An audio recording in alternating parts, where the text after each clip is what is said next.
Hello guys, तो स्वागत है मेरे सेट पेपर 4 में। जैसा कि हम कल यहाँ तक देख चुके थे 11वें नंबर तक, तो आज बारी है 12वें नंबर से कि हम ये 11 नंबर तक देख चुके थे। हाँ, तो आज 12वें नंबर से देखते हैं कि किस वैज्ञानिक ने चार्ल्स के नियम का प्रतिपादन किया है।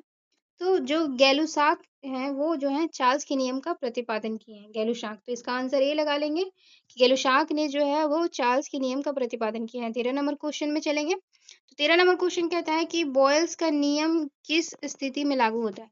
तो बॉयल्स का जो नियम होता है ना, वो इस नियत जब ताप नियत होता है तब बॉयल्स जो है वो लागू होता है। तो आंसर इसका सी हो जाएगा।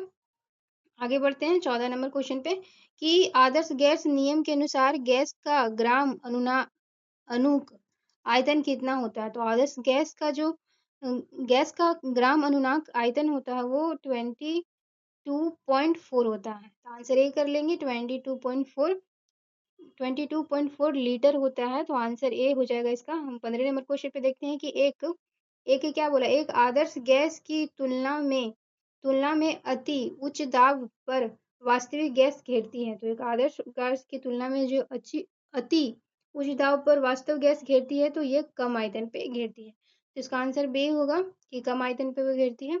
चलते हैं नेक्स्ट क्वेश्चन पे, हम आगे बढ़ते हैं।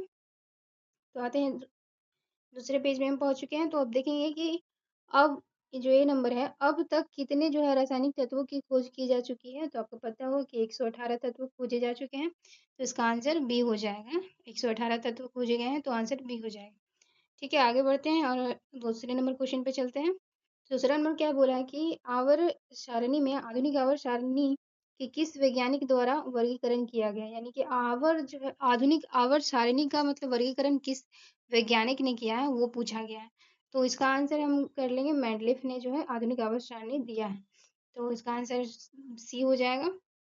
तीसरे नंबर क्वेश्चन में क्या बोला गया है कि तत्वों के वर्गीकरण हेतु अष्टक नियम दिया था। तो तत्वों के वर्गीकरण हेतु अष्टक नियम किसने दिया था? तो न्यूलैंड्स ने दिया था। तो आंसर सी कर लेंगे कि न्यूलैंड्स ने जो है तत्वों के वर्गीकरण से संबंधित अष्टक नियम दिए थे। तो याद हो जाएगा ये।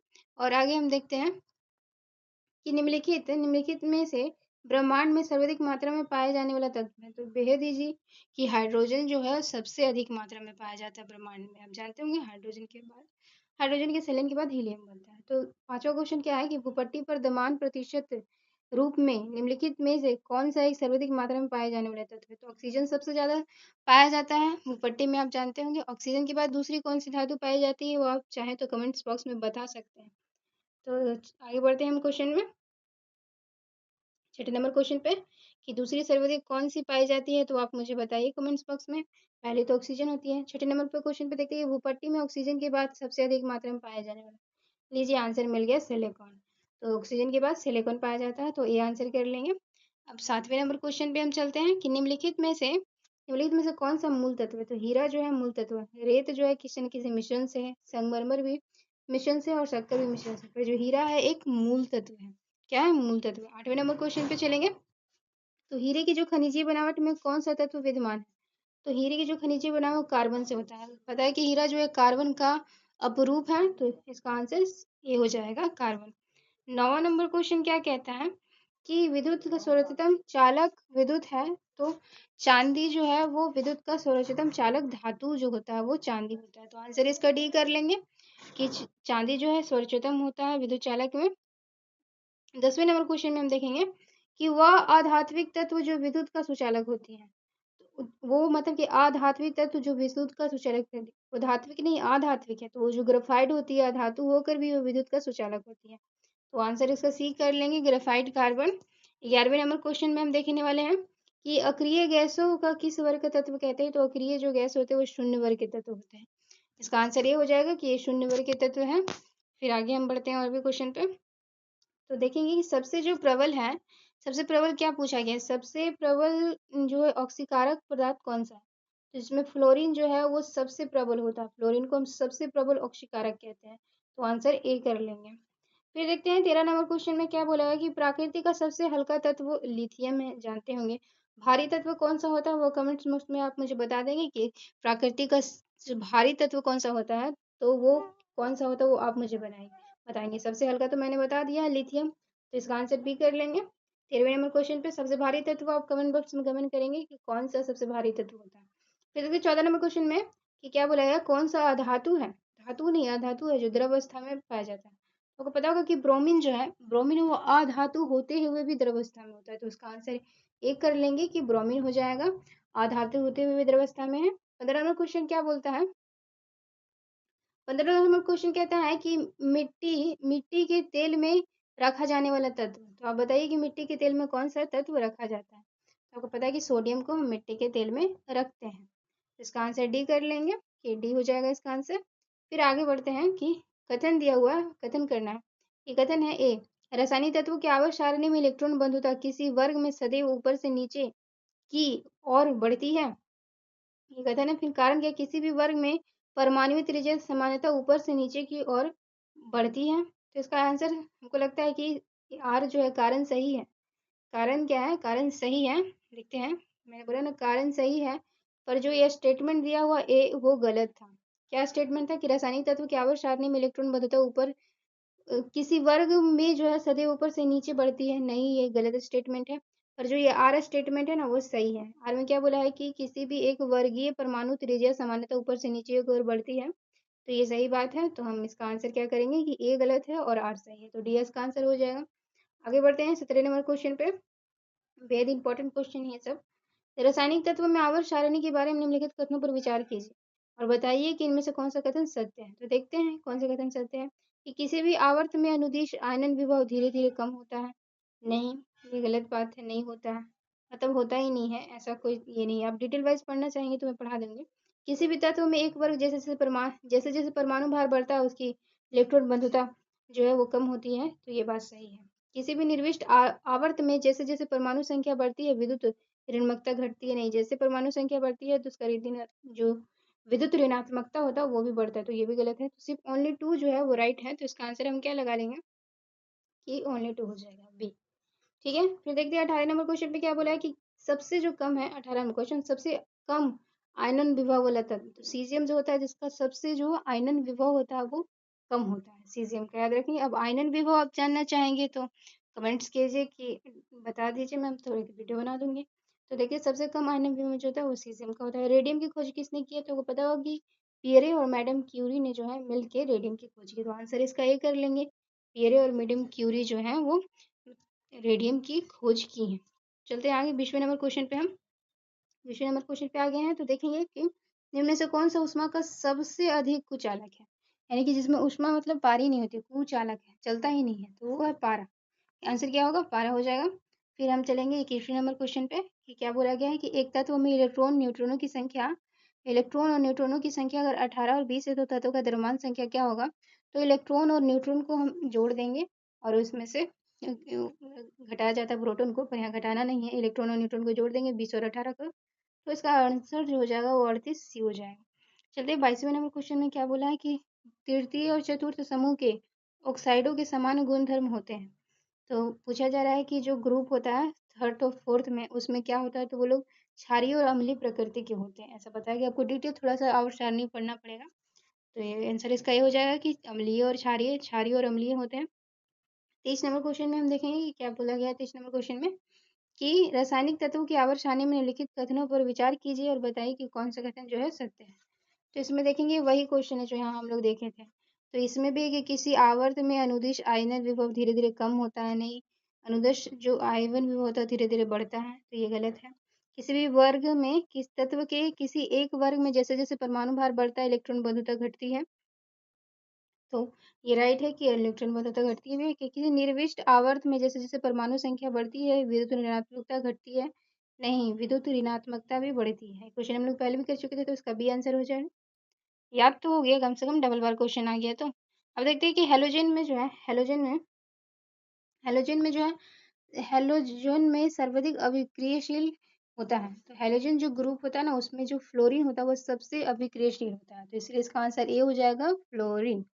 फिर देखिए परमाणु संख्या 29 है, 29 किससे संबंधित है, तो ये डी ब्लॉक से संबंधित है। 29 वाले जो होते हैं वो डी ब्लॉक से संबंधित हो, आपको आवर सारणी पढ़ना पड़ेगा और मैं बहुत डिटेल से और अच्छे से पढ़ा सकती हूँ।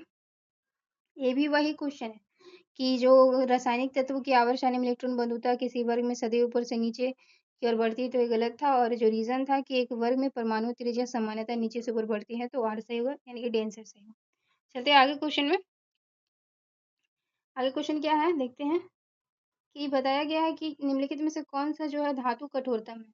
तो प्लेटिनियम सबसे ज़्यादा कठोर है इसकी तुलना में, सोना, लोहा, टंगस्टन की तुलना में, तो इसलिए इसका आंसर तो सी हो जाएगा, प्लेटिनियम हो जाएगा। फिर देखते हैं और भी क्या है कि मोती क्या है, मोती जो है मुख्य रूप से बना होता है, कोई भी मोती देखते होंगे आप, तो वो जो कैल्शियम कार्बोनेट का बना होता है, किसका बना होता है, कैल्शियम कार्बोनेट का बना होता है मोती। तो याद रख लेंगे कि इसका आंसर सी हो जाएगा कि कैल्शियम कार्बोनेट से मोती का निर्माण होता है। तीसरा नंबर क्वेश्चन है कि चूना पत्थर का रासायनिक नाम क्या है। तो चूना चूना जो पत्थर होता है उसको हम बोलते हैं कैल्शियम कार्बोनेट। चूना पत्थर का लाइम स्टोन कहा जाता है, मगर उसका जो रासायनिक नाम होता है कैल्शियम कार्बोनेट होता है। देखिए, चूना पत्थर कैल्शियम कार्बोनेट याद रखेंगे, ट्रिक में बाद में बता दूंगी। फिर देखते हैं कि प्लास्टर ऑफ पेरिस का रासायनिक रूप क्या है। तो प्लास्टर ऑफ पेरिस जो है, प्लास्टर ऑफ पेरिस का रासायनिक रूप क्या है। तो जो कैल्शियम सल्फेट हेमीहाइड्रेट होता है वो प्लास्टर ऑफ पेरिस का रासायनिक, कैल्शियम सल्फेट हेमीहाइड्रेट। तो आंसर इसका ये कर लेंगे, 4 का सही। पांचवा देखिए कि मोनाजाइट जो है, मोनाजाइट मोनाजाइट जो है, मोनाजाइट किसका यस्क है। तो थोरियम से हमें मोनाजाइट प्राप्त होता है, पता होगा आपको कि थोरियम से मोनाजाइट प्राप्त करते हैं, तो इसीलिए इसका आंसर बी हो जाएगा, थोरियम। आगे क्वेश्चन पे पढ़ते हैं, 16 नंबर क्वेश्चन पे कि निम्नलिखित में से कौन से एकदम सही सम्मिलित नहीं है। तो देखेंगे कि जो एल्युमिनियम निकलता है वो बक्साइट से निकलता है, ये तो सही बात है। जिंक जो है वो केलामाइन इसका यश है, सही बात है। आयरन का तो जानते हैं कि लोहा का हेमेटाइट है, पर जो कॉपर है ना वो सिनेबार नहीं है, गलत होगा, सिनेबार नहीं होता है कॉपर का। पर ये सब एल्युमिनियम बक्साइट से, जिंक केलामाइन से, आयरन हेमेटाइट से आप जानते होंगे, तो इसका आंसर बी हो जाएगा कि जो ये है वो मतलब मैच नहीं कर रहा है। 7 नंबर क्वेश्चन पे आते हैं हम, जल्दी फटाफट देखते हैं कि सूची 1 से सूची 2 में मिलान करना है। उसे पढ़ने से पहले कि हमें अच्छे से पहले मिलान कर ले, वही बढ़िया रहेगा, उसको पढ़ने से टाइम नहीं करना है। देखते हैं क्या बोला है कि ऊष्मा और विद्युत का सर्वोच्चतम सूचकांक, यानी कि किसमें ऊष्मा और विद्युत दोनों अच्छे से पार होते हैं। तो आपको पता होगा कि चांदी में जो होते हैं वो दोनों अच्छे से पार हो जाते हैं। फिर सबसे जो अधिक है, सबसे अधिक मात्रा में पाई जाने वाली धातु कौन सी है। आपको कौन सा सबसे ज़्यादा अधिक मात्रा में मिलता है। तो एल्युमिनियम आपको आसानी से मिल जाता है, एल्युमिनियम के बर्तन में भी खाना भी बनता होगा आपके घर में या मेरे घर में। सबसे अधिक लचीली और पीट कर जो है क्या होता है, तीसरा में कि सबसे अधिक लचीली और पीट कर बढ़ाई जाने वाली योग धातु, तो इसका ही पक्का सोना होगा। इसको कितना भी पीटिएगा तो बहुत दूर, छोटा थोड़ा सा भी सोना रहेगा तो बहुत लंबा तार बन जाता है, आपको पता होगा।